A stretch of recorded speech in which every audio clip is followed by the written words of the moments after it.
DJ Amit राज कलमालपुर हाट।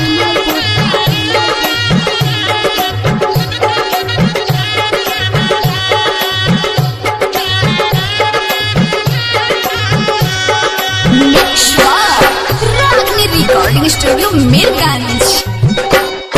सजली several रूपवा के करा के देखैबू,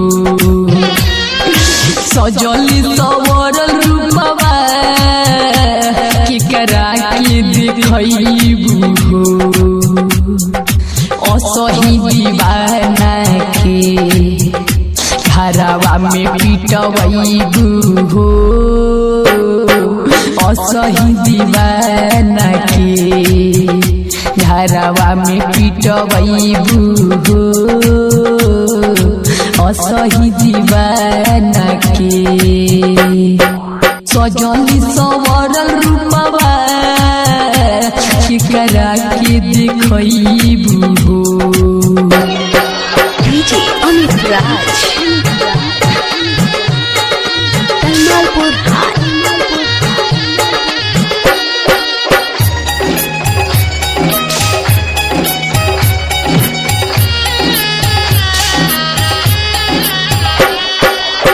प्यार को कि हमारा से कोई तू गद्दारी, सीधा साधा दिलावा के दिहलू बीमारी।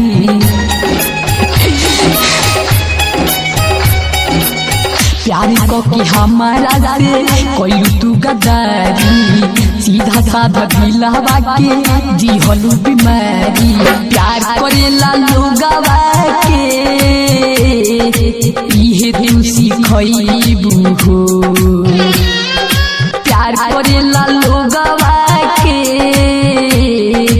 इहे तू सिखैबू हो, असही दीवाना के घरवा में पिटवैबू हो,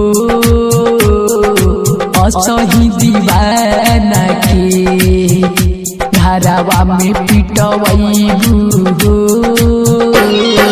सजली सवरल रूपवा केकरा से देखैबू हो।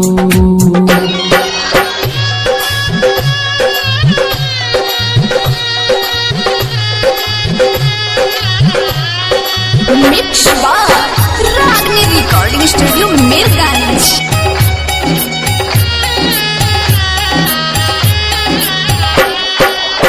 कैसे के प्यार पर भरोसा जान करी, तारा जैसे लड़की पर दीवाना नहीं मरी।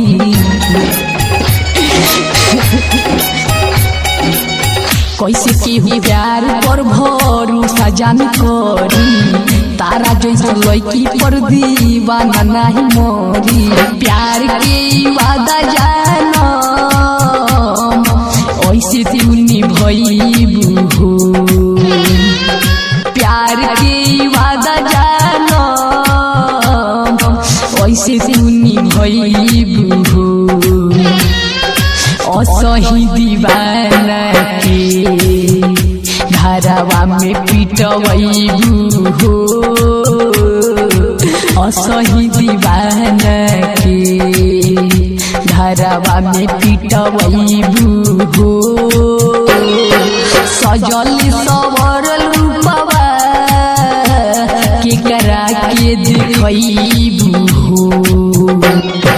डीजे अमित राज कलमालपुर हाट।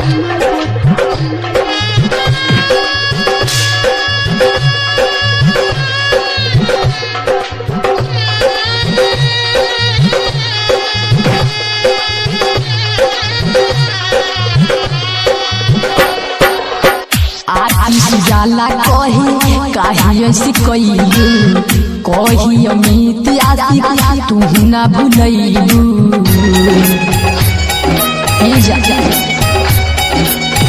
आशीष जाला कहे काहे ऐसे कैलू, कही अमित आशिक तू ना भूलैलू। पले पले हमरा के घुट घुट के मुँह मुआइबू हो पले पले हमरा के घुट घुट के मुआइबू हो असही दीवाना के घरवा में पिटवैबू